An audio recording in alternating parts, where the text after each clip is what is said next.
Assalamu alaikum wa rahmatullahi wa barakatuhu, my dear students, dear viewers. I hope you all will be fine. You will be in good health, good mood. आज हमने history का एक important topic, इससे पहले हमने कुछ topic इस दूसरे चैप्टर में पढ़े थे, तो आज हम उसके आगे हम स्टार्ट करने जा रहे हैं जो हमें स्कूल में पढ़ना था, तो उसको हम स्टार्ट करने जा रहे हैं यहाँ पे. That topic is, or the name of the topic is the Salt March. The Salt March. याद रखना, अच्छी तरह से याद रखना, जो हम टॉपिक आज स्टार्ट करने जा रहे हैं उसका नाम है साल्ट मार्च. ठीक है, यहाँ पे मैंने कुछ लाइनर्स को मेंशन किया है, इतना ही नहीं है, इसके अलावा और कुछ भी इसमें है. ठीक है, सो प्लीज़ इन पॉइंट्स को नोट डाउन कीजिएगा, बुक भी कंसल्ट कीजिएगा, अगर आपके पास और कोई रेफरेंस है उसको कंसल्ट कीजिएगा, विकीपीडिया और गूगल को सर्च कीजिएगा ताकि ज़्यादा से ज़्यादा इंफॉर्मेशन हासिल हो सके. Getting my point? So let us start today's topic, my dear students. Mahatma Gandhi जो थे, he found that salt is a powerful symbol. Mahatma Gandhi found that the salt is a powerful symbol. इस salt से वो पूरे नेशन को यूनाइट कर सकते हैं, पूरे नेशन को यूनाइट कर सकते हैं. 31 जनवरी 1930 डेट इंपॉर्टेंट है यहाँ पे. On 31 January 1930 Gandhi ji sent a letter to viceroy Irwin. ठीक है, अर्जिंग डिमांड्स, उसमें कुछ डिमांड्स होती हैं, जो ये लेटर होती है जो अरविंद को लिखी जाती है, इसमें सबसे इम्पोर्टेंट डिमांड होती है कि साल्ट टैक्स को एबॉलिश किया जाए. गांधी जी की जो लेटर थी ये एक अल्टीमेटम था, जो गांधी ने लेटर लिखी थी वो एक अल्टीमेटम था, उसमें बयान किया गया था. And the letter was stating that अगर हमारी डिमांड्स को फुलफिल नहीं किया गया by 11th of March 1930, then the Congress would launch a civil disobedience movement. अगर हमारी डिमांड्स को फुलफिल नहीं किया गया तो कांग्रेस जो है, जो पॉलिटिकल पार्टी है कांग्रेस उस ज़माने में, जो आज भी है, ठीक है ना, जिसने, यहाँ पे ये बात आपको याद रखनी है, ज़्यादा डीप में हम नहीं जाएंगे, यहाँ पे सिंपली आपको ये बात याद रखनी है कि अगर हमारी कांग्रेस एक मोमेंट लॉन्च करेगी, उस मोमेंट का नाम क्या होगा? Civil disobedience movement. ठीक है, कांग्रेस का एक मोटिव था, इनकी एक आइडियोलॉजी थी, इनके पास एक पॉलिटिकल आइडियोलॉजी थी, वो ये था कि हमें किसी न किसी तरीके से छुटकारा हासिल होना चाहिए, कॉलोनियल रूल जो है ख़त्म होना चाहिए, ब्रिटिश रूल जो है ख़त्म होना चाहिए. Getting my point? याद रखना. और जो अरविंद थे, जब उस तक लेटर पहुंची, he was not ready to talk on the demands. Lord Irwin was not ready to talk on the demands. So we can say यहाँ पे जो अरविंद थे वो इन डिमांड्स को एक्सेप्ट करने वाले नहीं थे. तो वहाँ ऑब्वियसली तो मोमेंट चली. क्या था मोमेंट का नाम? Civil disobedience movement. Gandhi ji ने अपने 78 फॉलोअर्स के साथ मार्च स्टार्ट किया ऑन 12th ऑफ मार्च 1930. इनको कहाँ पे पहुंचना था? Dandi. Dandi, a coastal town. Dandi, it is a coastal town. ठीक, अब उन्होंने ये मार्च स्टार्ट किया 6 ऑफ अप्रैल को. वहाँ पे वो पहुंचे, उन्होंने साल्ट लॉ को वहाँ पे वायलेट किया. साल्ट को मैन्युफैक्चर किया जाता है by boiling the sea water. ठीक है, जो ये मार्च था बहुत बड़ा मार्च था, क्योंकि इन्होंने 12 मार्च को सफ़र का आगाज़ किया था. अब वो वहाँ पे पहुँचते हैं 6 ऑफ अप्रैल. बहुत लंबा सफ़र था. गांधी ने अपने 78 फॉलोअर्स के साथ ये मार्च स्टार्ट किया. जो ये मार्च था, it was a it was 240 miles march, बड़ा मार्च था। और इस मार्च से क्या हुआ, this marked the beginning of civil disobedience movement. ठीक है, this marked the beginning of civil disobedience movement. ठीक, यहां पे जब ये मूवमेंट स्प्रेड होती है, यहां पे आप नोट डाउन कर लेना पॉइंट्स को, एक एक करके पॉइंट्स को नोट डाउन कर लेना, ताकि आपको फिर आसानी हो जाए। एक इंपॉर्टेंट क्वेश्चन है, इंपॉर्टेंट टॉपिक है। जहां तक इस मोमेंट का ताल्लुक है, एज द मोमेंट सेपरेट, जब ये मोमेंट फैलती गई, तो सबसे पहले जो अपने नॉन कॉपरेशन मोमेंट में पढ़ा था, थोड़ा सा रिकैप्चुलेट कीजिए, रिकैप कीजिए, थोड़ा सा आप रिवाइंड कीजिए, आपको खुद जहन में आ जाएगा तो क्या हुआ था। वही यहां पे भी हुआ इसी मोमेंट में।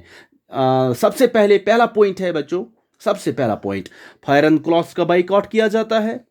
लिक्वर शॉप्स दे वर पिकेटेड, बताया था मैंने पिकेट क्या होता है, ठीक है ना, no need to mention here. पहला point, fire and clothes were boycotted, liquor shops were picketed.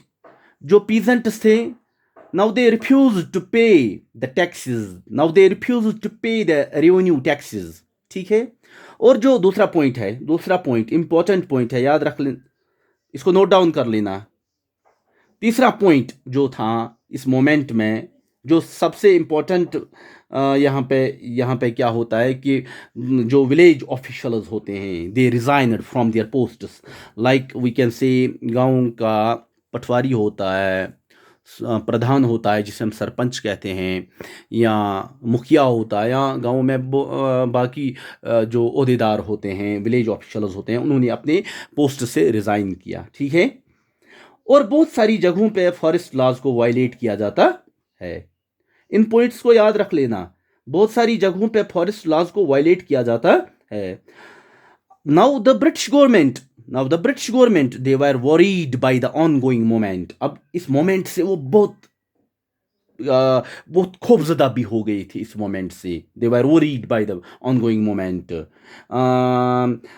We can say जो ये कॉलोनियल गवर्नमेंट थी, इन्होंने क्या काम किया, अब ये एक एक करके कांग्रेस लीडर्स को अरेस्ट करने लगी। ठीक है, सिंपल सी बात है, इनके पास यही तो एक हथियार था, किस तरह से मोमेंट को कंट्रोल किया जाए, किस तरह से लोगों के इस सैलाब को जो दिन ब दिन बढ़ता जा रहा था, इसको किस तरह से कंट्रोल किया जाए, किस तरह से काबू किया जाए। तो सबसे पहले क्या, सबसे इम्पोर्टेंट क्या ये स्टेप लेते हैं ब्रिटिश गवर्नमेंट, कौन सा इम्पोर्टेंट स्टेप लेती है, वो एक एक करके कांग्रेस लीडर्स को अरेस्ट करते हैं। तो यहाँ पे कांग्रेस लीडर्स को याद रखना, कांग्रेस लीडर्स को जब अरेस्ट किया जाता है, इन पे जो गांधी के मानने वाले होते हैं, सत्याग्रहीज होते हैं, उनके ऊपर अटैक किया जाता है, बच्चों को, औरतों को मारा जाता है, उनको पीटा जाता है, लगभग 1 लाख के करीब लोगों को अरेस्ट किया जाता है।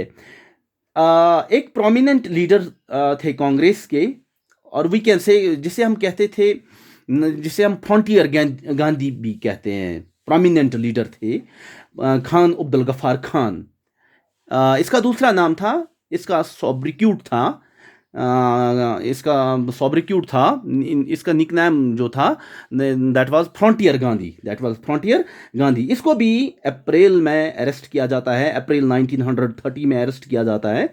जो पिशावर पाकिस्तान का एक हिस्सा, आज हम पाकिस्तान का हिस्सा था, आज पाकिस्तान का हिस्सा है, सॉरी, आज पाकिस्तान का हिस्सा है, तो उस ज़माने में वो एक ही कंट्री थी। तो यहाँ पे खान अब्दुल गफ्फार खान को जब अरेस्ट किया जाता है, तो वहाँ पे भी वायलेंट इंसिडेंट्स रिपोर्ट होते हैं। इस सिचुएशन में महात्मा गांधी ने फिर से अपने आप को महात्मा गांधी ने डिसाइड किया कि अपने आप को मोमेंट से अलग किया, तो वो एक पैक्ट में चले गए। वो पैक्ट किसके साथ था, that was the Gandhi Irwin pact on 5th of March, date याद रखना, ऑन 5th ऑफ मार्च 1931।